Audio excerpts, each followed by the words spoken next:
Life Management Science Labs would like to acknowledge that we live and produce this podcast on the traditional lands of the Wurundjeri people. We'd also like to acknowledge the traditional owners of the lands of our listeners and our international colleagues. We'd like to pay our respects to their elders past, present, and emerging.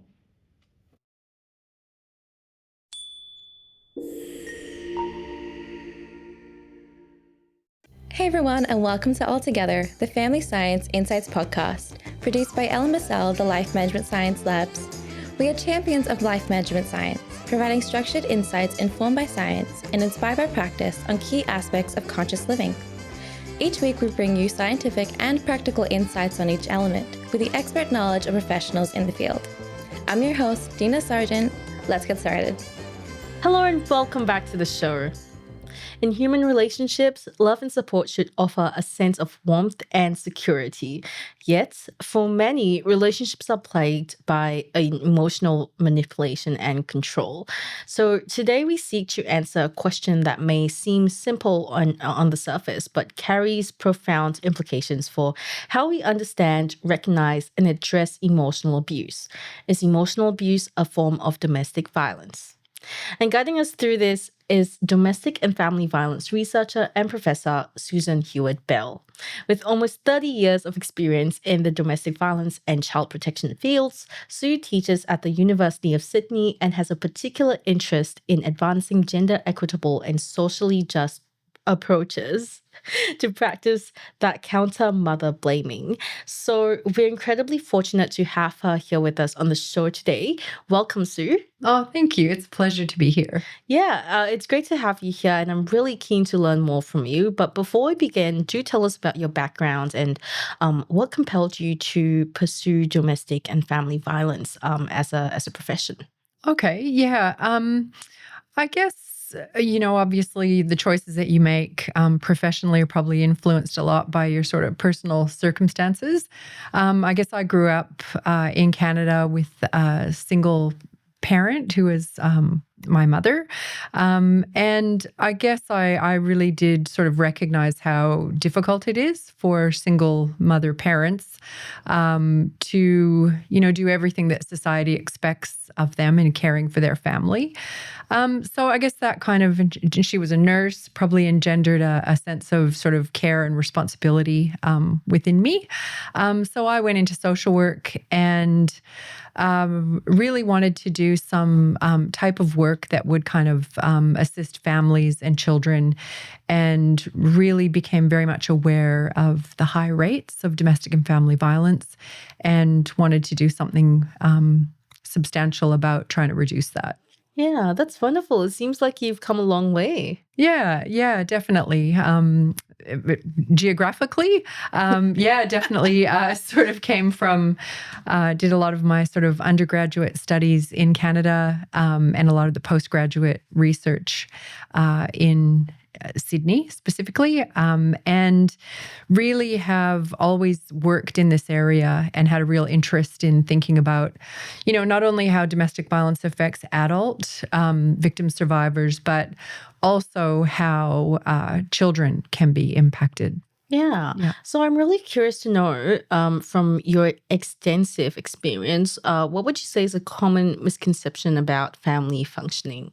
Yeah, look, I think a really common misconception is that I think there are a lot of people who think, that children aren't impacted, and that really when there's domestic violence, it's something that is in the adult relationship, principally that it's sort of one person exerting power and control over another.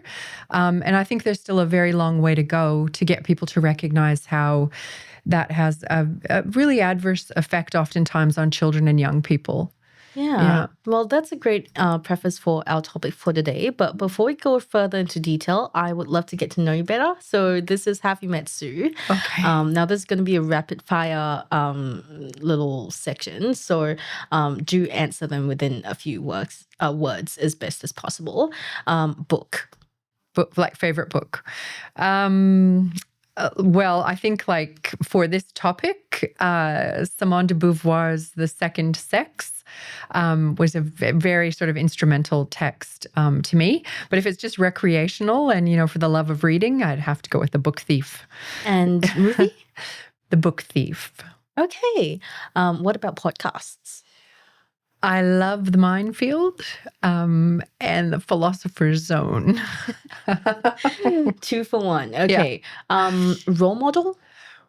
I'm going to go with people close to me, and I'm going to say my mom, and I'm going to say my partner. Yeah, that is so fair. Yeah. And what about a course? A course. I think it probably would have been an art history course in my undergraduate degree. Okay. Yeah. And what is the most important lesson you've learned from all of these? Yeah. I think it all comes down to that sort of notion that it's not really what happens to you that matters, but the meaning that you attach to those events has been something that has stuck with me. Yeah, for sure. Yeah. Well, thank you for sharing that. I feel like we got to know you a bit better. So let's move on to the interview, the main interview now. For starters, how would you define family? Yeah, I think when we define family, we're really looking at those relationships around a person. And those relationships, I think, come with an expectation that those people within your family are the people meant to support and care, nurture, and sort of be there for you in all respects, be that, practical, emotional, social. So families come in all sorts of different forms. I think that that notion of just the kind of, white Anglo-nuclear family thing is pretty problematic. All sorts of different families in different shapes and forms, but really it's about the value of those relationships, I think. Yeah. And secondarily, how would you define family functioning? Family functioning. I think, we tend to, I'm a social worker as a background. And I think we, as professionals talk about family functioning oftentimes from the point of view of thinking that, there is some defined expectation about the way that families should go about their business. But I think that's quite a difficult term because it's very culturally relative and means very different things in different cultures. But I guess, it's really looking at from a cultural perspective, how does that family function in relation to what is expected within that particular cultural milieu that family operates within? Yeah, I understand what you're saying. I feel like growing up in an Asian culture, there's a lot of authoritarian. I'm not saying that right. Yeah, I know what you mean. Yeah. Authoritarianism. That's a long word. Yeah. There's a lot of that in Asian culture and Asian families. And I wouldn't say compared to my Caucasian friends, I wouldn't say my family seemed very warm or anything like that. But in an Asian context, parents are kind of meant to look after the child and make sure all of their affairs in order. That's not necessarily the case for my Caucasian friends, but they would look after health and things like that, whereas my Caucasian friends would kind of learn these things as they grow into adults.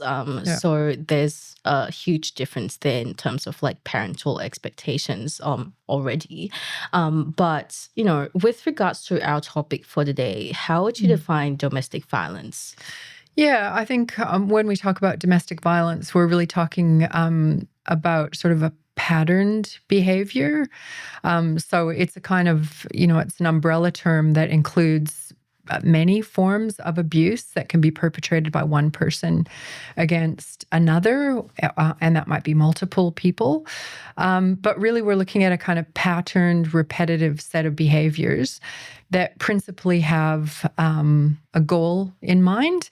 And that goal is really around exerting power and control over either the intimate partner or other family members.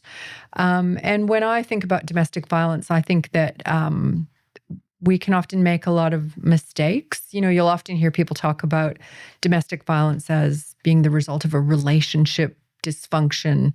But I think it's more that it's actually a unilateral choice that one person takes to say, that their needs, desires, wants are more important than everyone else's. And they'll use a whole range of different abusive behaviors to kind of exert power and control over other people. Yeah. Yeah. And I imagine it's pretty difficult to kind of pinpoint some exact, precise examples because domestic violence differs from person to person and within families, right? But what are some examples of domestic violence that you can offer? Yeah, no, that's a really good question. So I think a lot of people tend to think about domestic violence primarily as being about physical abuse. But as you've said, Marie, it's a whole bunch of things. It can be sexualized violence that that the perpetrator uses. It can be, it's almost always contains emotional abuse. And within that emotional abuse, increasingly we use the terms coercive controlling behaviors. It can also be about financial abuse. It can be about social isolation. It can be about emotionally humiliating and degrading someone, reducing their self-esteem. So it is a lot more than just being about the use of physical violence against someone. Yeah. Yeah. And what would you say is the relationship between family functioning and domestic violence?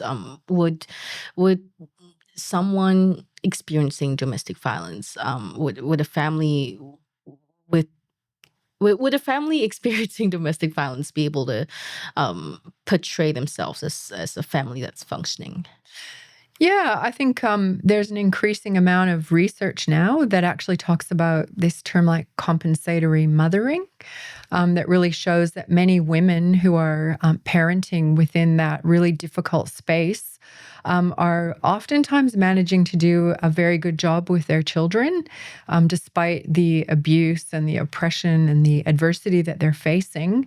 Yeah, it can be more than just giving off an appearance. It can actually be that children are well cared for, principally because of the efforts, the extraordinary efforts, I think, of the victim survivor.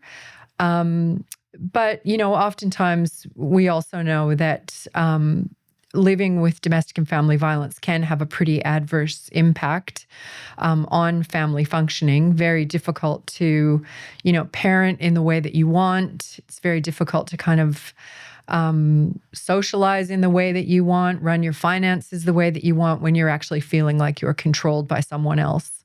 Yeah. And what does this look like? What does this effect on family functioning look like? Well, I mean, depending upon the actual behaviors of the perpetrator, it can vary. But a common sort of behavior of perpetrators is to use a range of behaviors that actually induce a sense of fear. So you can actually see within families living with domestic and family violence, there might be a great deal of, what's often termed walking on eggshells, just feeling a high level of anxiety within the home, feeling that you have to kind of placate the person using violence to try to, adhere to their will, to make home life bearable. So there can be a lot of fear. There can be a lot of sort of intimidation. In certain circumstances, there can be a huge level of anxiety. Also, where there's financial abuse, you can actually see the impact. It might actually mean that, children have to go without. It might mean that, children, because they have to constantly move away from the perpetrator, it might mean for children that their schooling is, that there are lots of upheavals to their schooling. They might have to move a lot. So it can have a lot of impact on all aspects of family functioning, really. Yeah. And what are the potential long-term consequences for children who grew up in homes with domestic violence? Yeah, well, I mean, if you just sort of break that down from a physical perspective, we know that children can actually be killed in a context of domestic and family violence. We often hear about the figures of, I think now we're talking about one woman every 7 to 9 days being murdered in the context of domestic violence. But we also know that there are lots of children and young people who can be killed. So, that's a very significant impact. It can also be that children are physically assaulted. There are a lot of children who live with long-term disabilities that are directly a result of domestic violence. But it can also be some of the indirect impact. So it can be around, like I mentioned, if you have to move multiple times to get away from someone who's making you unsafe, that can have a really unsettling impact on your social relationships, your educational opportunities, your ability to feel safe and connected with your wider family. So yeah, it can have a really large-scale impact on many aspects of children's lives. Yeah, I imagine that moving several times throughout childhood would instill this sense of a lack of permanence and a lot of anxiety because of the precarity, nothing ever stays the same and you're always waiting for the next move. Absolutely. Yeah, absolutely. A lot of kids can feel quite unstable. Yeah. And Yeah. how does this affect their adulthood? Yeah. If I can just go back, I guess I should also say that, there are a lot of children that actually come into the out-of-home care system because a judgment is made that it's not safe enough for them to remain in the family home where there is domestic violence. So that can be another hugely unsettling consequence for children and young people that has a really big impact on their future and even in their ability to, foster connections with their biological family. But I think in terms of long-term consequences, there's lots of research that shows that, children who live with chronic, ongoing, severe domestic violence, can actually be deleteriously impacted across all domains of functioning. That's really unfortunate. And as for the parent-child relationship, in what ways does domestic violence undermine that or affect that relationship? Yeah, that's a really good question. It can actually result in severing relationships. So, many perpetrators of domestic and family violence that I've interviewed have actually talked about how they don't have a positive, ongoing relationship with their children. And that's principally been because their children choose not to. They walk with their feet. It can actually be about severing ties. It can also affect the relationship that children have with the victim survivor because, depending upon the level of severity of the abuse that person's been subjected to, that can often influence the way they're able to parent. And children can have some long-term maybe feelings of concern or animosity around that sometimes. So it can also affect the relationship that children have with both the person using violence as well as the victim survivor. On the other hand, it can also, I've spoken to many survivors and children who actually talk about how their relationship with their mothers, principally, they feel is very strong because of all of the adversity that they've faced together. And they can actually see how much their mother did to try to protect them. So it really depends upon the circumstance, I think. Right. And with regards to emotional abuse specifically, experts tend to say that it often precedes physical violence, although it's rarely discussed as compared to physical violence, of course. So how is emotional abuse defined and measured in the context of domestic violence research? Yeah. So I think when we look at emotion, that sort of component of abusive behaviors, that gets labeled emotional abuse. I agree with you, Marie. Oftentimes there's so much more emphasis placed on acts of physical abuse, and people tend to think, if there is no physical violence, then it's not a domestic violence situation, which is inherently false. So there's a lot of coercively controlling behaviors that can happen. So it can be around, men that I interviewed in my PhD who were perpetrators of domestic violence really talked about using a range of emotionally abusive behaviors to chip away at the self-esteem of their partner. And they really talked about that as being something that was instrumental. It wasn't just accidental. They purposefully set out to really think about what are the things that she valued most about herself, and then to go about degrading her around those things to try to specifically take away her self-esteem around those things. Unsurprisingly, one of those aspects is often her mothering. Many of those men talked about how their partners, at the end of the day, the thing that was most important to them was being a good mother and having a good relationship with their children. And so they also then talked about how they would go and degrade her, humiliate her, undermine her parenting, set her up in the eyes of her children to be seen to be failing, just do a whole range of emotionally abusive things to make it look like she wasn't a good mother. So it really depends upon, I think people who use violence, they will often talk about leveraging the vulnerabilities of the victim survivor. So another example might be, say someone who's in a same-sex relationship, maybe they haven't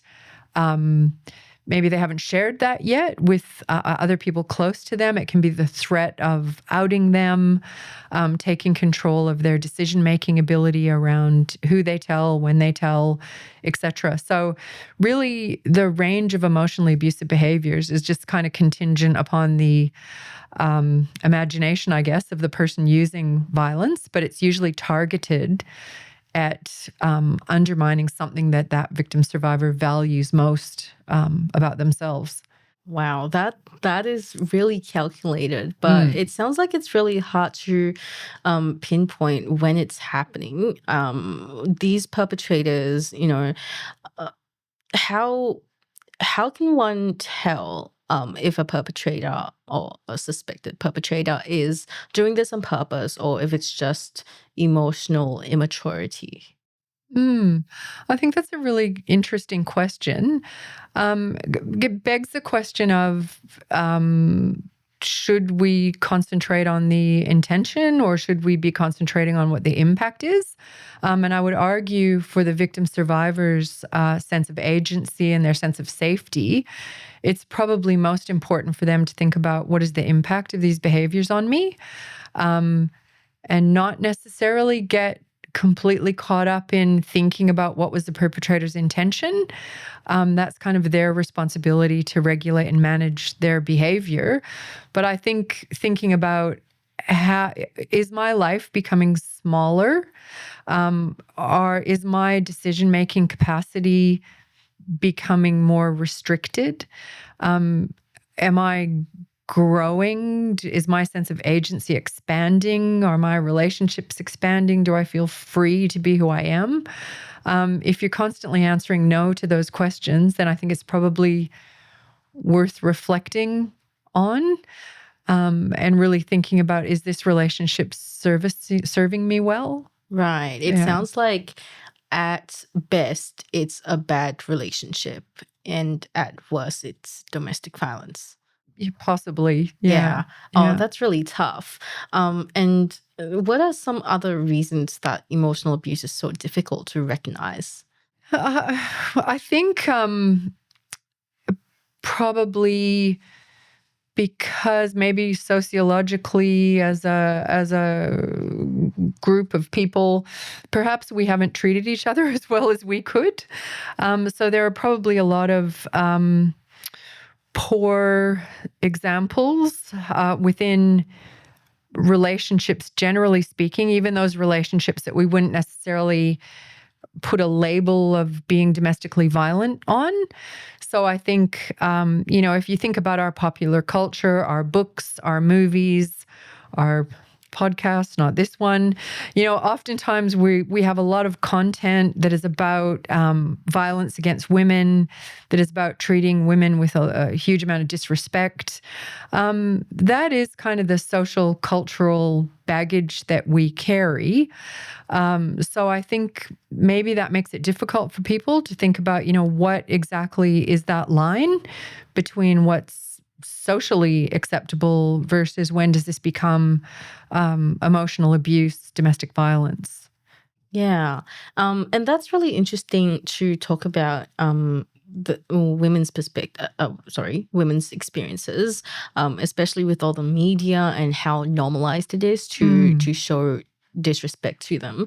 But I do also wonder how does emotionally abusive behavior differ between men and women? Yeah, no, that's a really good question. And when we talk about domestic violence, we are talking about a gendered crime. So we have a huge amount of social sciences evidence and legal evidence and criminological evidence, health evidence, prevalent study evidence that really shows that principally we are talking about a particular crime that is perpetrated predominantly by men against predominantly women, but not only. So, of course, women can perpetrate domestic violence, including emotional abuse against men. We know that domestic and family violence occurs within LGBTQI plus communities. So I guess one of the things that we tend to look at, though, that stands out as being different is that oftentimes male perpetrated violence against women leaves victims feeling unsafe.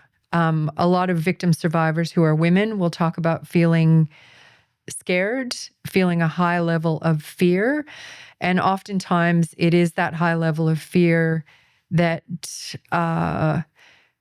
makes them make logical decisions sometimes about not fleeing from the person using violence.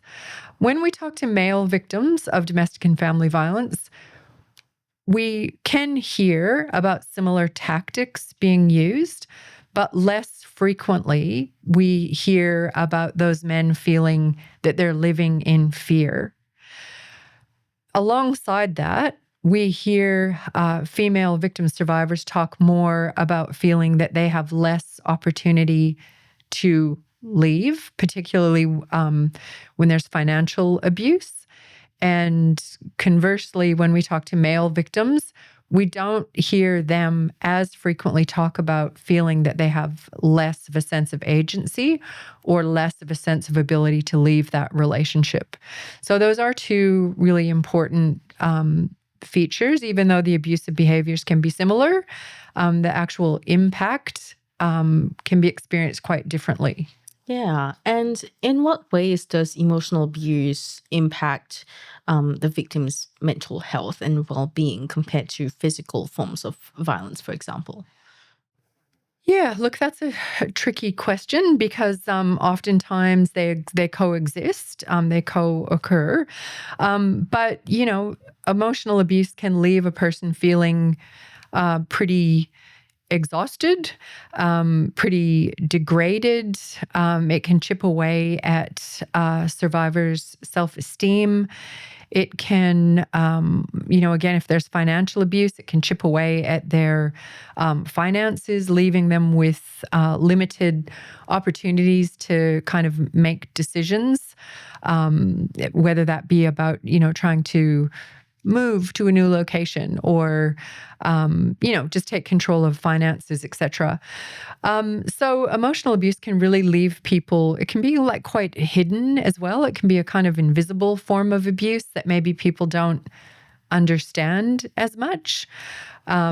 If someone is physically assaulted and they're left with physical manifestation of that assault on their body, oftentimes that might lead the people around them to be more believing, to be more supportive, to be more understanding. A black eye, for example, Whereas emotional abuse can be much more hidden. And I guess people can have a lot of misunderstandings and misconceptions around that. They can sort of put a lot of expectations on the victim survivor, like, well, if he's doing that, why don't you just leave? Even more so than a victim who's experiencing physical abuse. So I think the impact is less seen by people around. Yeah, but oftentimes it can have a very significant impact mental health-wise. So we know many victim survivors experience higher rates of depression, anxiety, may also often turn to substances to kind of self-medicate and try and kind of cope with the abuse they're living with. So it sounds like emotional abuse, a lot of the time it's like he said, she said, and people surrounding them may not know how to corroborate the story, I suppose. And physical violence is just a bit more apparent, it sounds like. But to answer the question that we're here to answer today, as a domestic and family violence researcher and professor, do you believe that emotional abuse is a form of domestic violence, and why or why not? Yes, absolutely. I believe that emotional abuse is sort of the bedrock.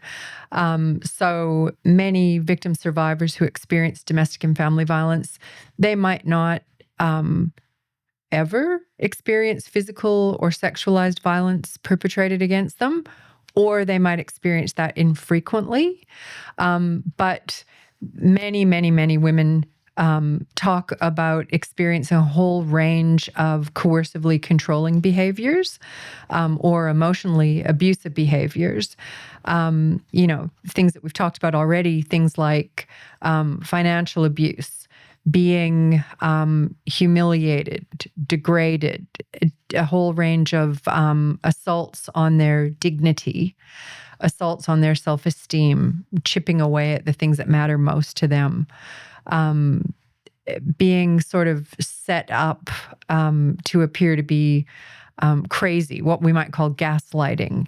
There's a whole range of emotionally abusive behaviors that absolutely constitute domestic violence. Yeah. And for those who may be experiencing emotional abuse, what should they do? I think that if someone is contemplating, is really thinking about whether or not they're experiencing emotional abuse, that says to me that there is something happening in their relationship that is disturbing them, that is perhaps not serving them well. I think communicating with a trusted person around that is really important. We know from a lot of research that people most often go to family and friends as their first port of call. So I guess trying to talk that over with someone that they trust, someone that they feel would be supportive of them, that would be able to be good counsel and hold their concerns confidentially for them. But, let's face it, not everyone has that type of family and friend. So I think then, another kind of universal port of call is maybe a GP. Just kind of saying, I've got some concerns about things happening in my relationship. Is there someone you could refer me to that I could sort of speak to? Often those kind of more universal routes to getting help might be easier in the first instance. If, however, this is something that they are feeling does constitute domestic violence, and they are feeling unsafe, and they're feeling in fear for themselves, for their safety, or for other people's safety, then I would say, get in touch with a domestic violence service. The domestic violence services that we have in Australia, they're amazing. We have so many incredible frontline workers who are so skilled and knowledgeable and empathic, compassionate. Just giving one of them a call, and you can maybe start with a 1-800-RESPECT number, but getting some specialist domestic violence advice would also be really useful. And what is your advice for those who surmise that their loved one may be experiencing emotional abuse? If you're the support person supporting someone. Yeah, look, I think it's really important to take a very non-judgmental attitude towards that. You really want to sort of cultivate a relationship where that person feels safe and can really open up. Because that's a really difficult thing to do. To be able to discuss these types of concerns takes a huge amount of bravery. And if we jump in giving people advice or telling people what to do, that can really be counterproductive oftentimes. In the first instance, we really need to set up a safe and non-judgmental space where that person can actually start to talk about what's happening for them. Because oftentimes the first time that someone tells someone about their concerns, it's usually the tip of the iceberg. And if we jump in too soon or we come out being really judgmental against their partner, that sometimes can actually have the opposite effect from what we want and can result in that person really shutting down and thinking, you're freaking out and I've only told you 1/10 of what's happening for me. So I think trying to be really compassionate and sensitive and empathic, being a safe space, bit of a safe harbor for that person to come to is really important.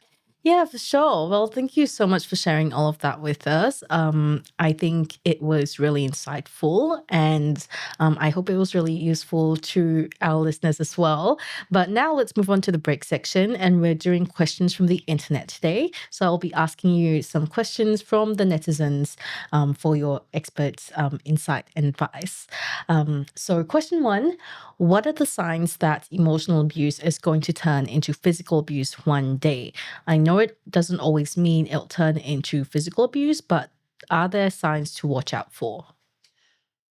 Yeah, I think, if we just kind of go back to fundamental principles, people who use abusive behaviors against their intimate partner or other family members are doing so because they want to exert power and control over someone else. So I guess oftentimes they might ratchet up the behaviors if they're not getting the intended consequences that they desire. So if something that used to work previously is not reaping the same rewards, then the perpetrator's behaviors might actually change. It can also be about other things that are happening in the context of that person's life. So, and women are the experts in their own lives. So when you speak to survivors of domestic and family violence, they're very used to making risk assessment judgments on a daily basis. So they'll often talk about, I knew things were getting worse because I noticed he started to use more substances, or was using drugs, or was using more alcohol, or was experiencing more signs of mental health issues, or contextual things in his life, job loss, legal issues, levels of stress were increasing. So sometimes it can be those contextual factors that might alert a survivor to thinking about, this situation is becoming less safe. But again, just going back to, I really do believe that survivors are experts in their own lives. So oftentimes it's about, having that discussion about how safe do you feel? Do you feel that your safety is getting more compromised? And why? Those kinds of conversations are going to be very important, and what survivors tell us we really need to listen to. Yeah, and I imagine it's really hard as well, because sometimes when you're in that state for so long, that state of lack of safety for so long, it can become your new normal. Mm. So yeah, it just sounds really tough. But the second question that I have here is, why is it so hard to accept that emotional abuse is a legitimate issue? I've read enough to know that it can hurt just as much as any other kind of abuse, but my brain just can't seem to internalize the concept. This Yeah. one's from Reddit too. Yeah, no, that's a good one. I think even you go back to thinking about childhood, and we're all probably familiar. I could be dating myself here, but certainly the playground.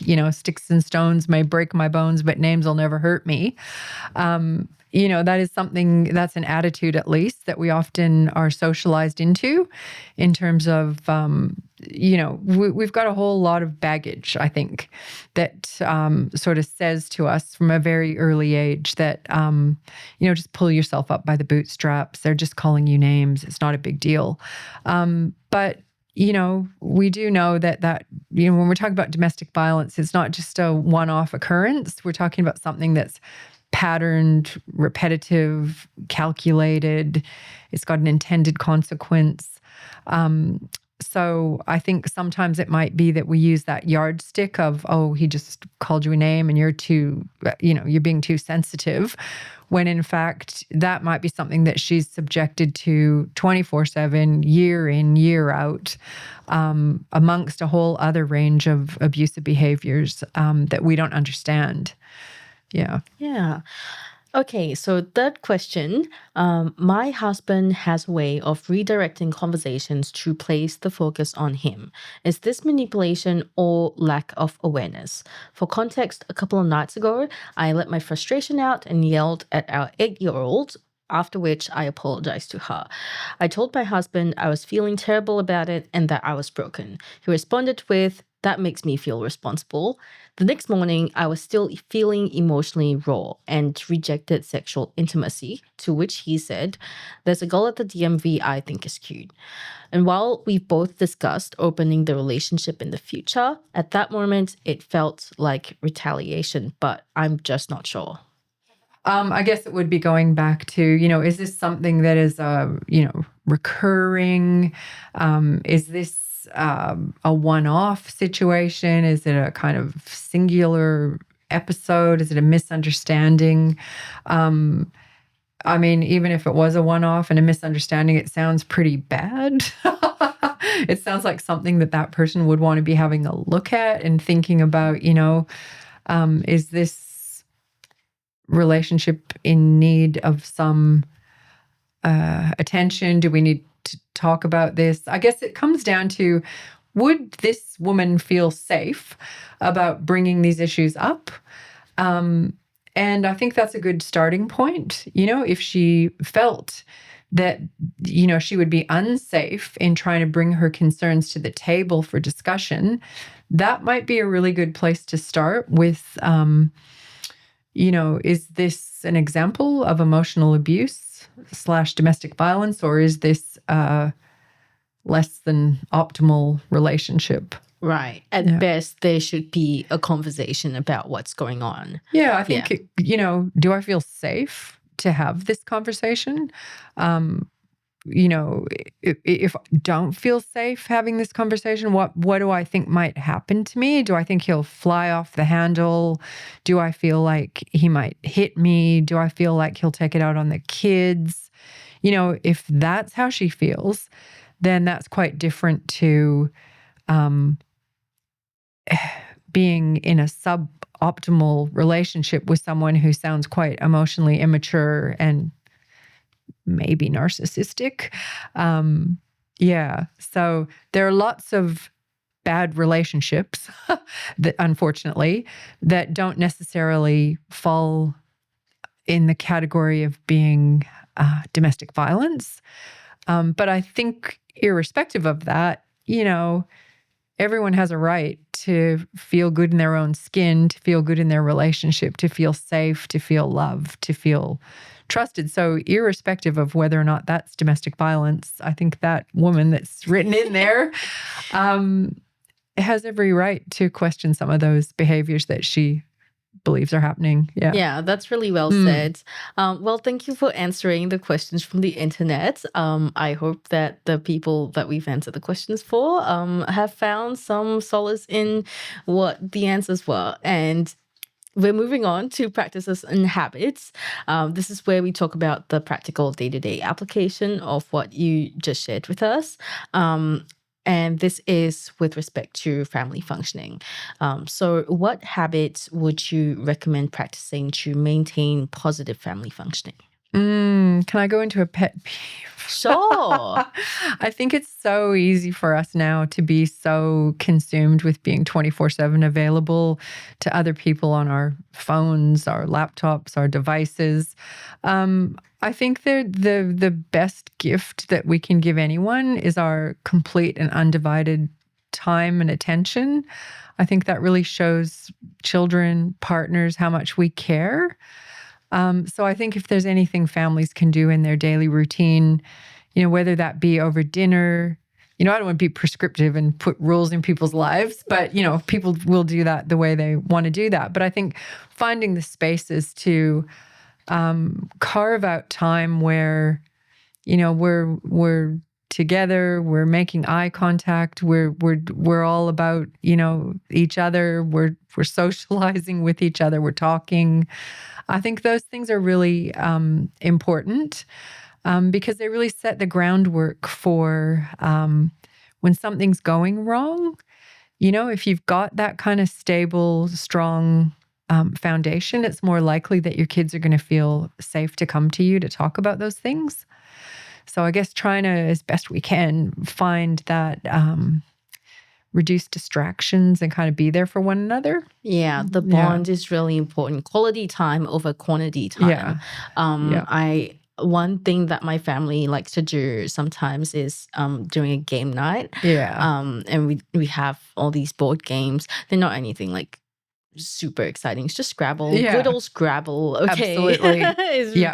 That is one way to start some excitement on a weekday night. But what are some, like you said, it can be really difficult now to not to kind of remove those distractions. But what are some other challenges that you think would arise in trying to spend more quality time together? What advice do you have for overcoming them? Yeah, look, I think it's tough, when you actually look at just, the economic situation that we're in, where a lot of people are, absolutely struggling just to pay the rent and get, food on the table. That is an absolute reality for many families. So in no way am I, teaching people to suck eggs and saying, you need to, everyone's got their own sort of approach to that and their own challenges around that. But I guess it's just like you said, like for your family, having some sort of regular ritual that generates fun and bonding, despite the challenges of, daily life, you find a way to do that. I guess that's what we all sort of strive for. Yeah. And how do you think practicing this on a regular basis would affect an individual or the family's perception of in life? Yeah. Look, I think it actually tells children that they're important, that the adults around them care about them, that, they're the center of the universe for that family. And I think we all want to feel loved. We all want to feel cared about. We want to feel like someone's, we've got someone in our corner who's there for us in tough times. But so I think it goes a really long way in terms of generating a child's self-esteem. And there, as you said yourself, Marie, just even creating that bonding and that relationship of safety and trust so that, God forbid if things do go wrong, that child feels that they can come back and they've got someone who's going to listen to them. Yeah, that's really well said. Thank you very much for sharing all of that with us. It's been such a pleasure. Now let's move on to the open mic section. And this is your chance to talk about anything that you're passionate about. And it doesn't have to be related to the topic. So the floor is entirely yours. Please take it away. Okay. Look, I will just kind of stick with the topic a little bit, if that's okay. Because I think that one area that we could do a lot better in, I think, is in actually having a lot more empathy and compassion for victim survivors. I think it's no wonder that the most often asked question in these circumstances is, why doesn't she just leave? I've always found it really interesting that the most often asked question is not, why does he do that? And I think we really could go a long way towards being less judgmental, being more supportive, actually thinking about how difficult it must be for that victim survivor to try and parent their children in such adverse circumstances. And I think we really, as a society, need to kind of shift the focus away from always blaming the victim to thinking about how do we actually go about trying to change the system so more responsibilities on the perpetrator, to stop using violence, to become more accountable. Because, not only does that create a safer space for their family, but it's also going to be a much happier way for that person to live as well. So I think we really, as a society, are really struggling with how do we ensure that we've got really good quality men's behavior change programs? How do we ensure we've got counselors who are very skilled at working with people who use violence? So I'm kind of passionately engaged in lots of research with fantastic practitioners to try to kind of, make that shift from always focusing on the victim survivor to thinking about the perpetrator. Yeah, I think that's really important too. I mean, like in a lot of domestic violence situations, we know that negging is a huge part of the behaviors that perpetrators use. And after the negging, they sometimes would pay compliments to the victims, and that will, kind of lull them into this false sense of security, and they end up staying because it's like, wow, maybe things will change after all, and I don't need to uproot my entire life in order for it to be okay, and I don't have to remove my children from their father.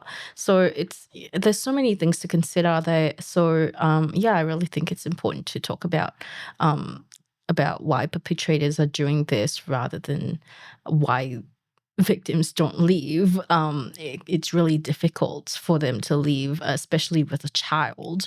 Do you have any other last remaining pieces of advice for our listeners? Yeah, I think just you've just brought up for me too, we have to constantly be thinking about, the next generation and prevention and, how do we actually ensure that we're developing a society that sees men and women as equal, both having the right to a violence-free existence, both having the right to live respectfully, to be paid equally, to be seen, to, advance yourself in every way that you want. So we still have a lot of patriarchal structures that we need to kind of blow up, and really constantly be thinking about how do we make a more equitable society, because that will be fundamental to, reducing rates of violence against women and girls. Yeah, for sure. Yeah. Well, that concludes our episode for today. Thank you, Sue, for sharing your expertise with us. It's been very insightful and enlightening. If our listeners want to find out more about you and what you do, where can they go?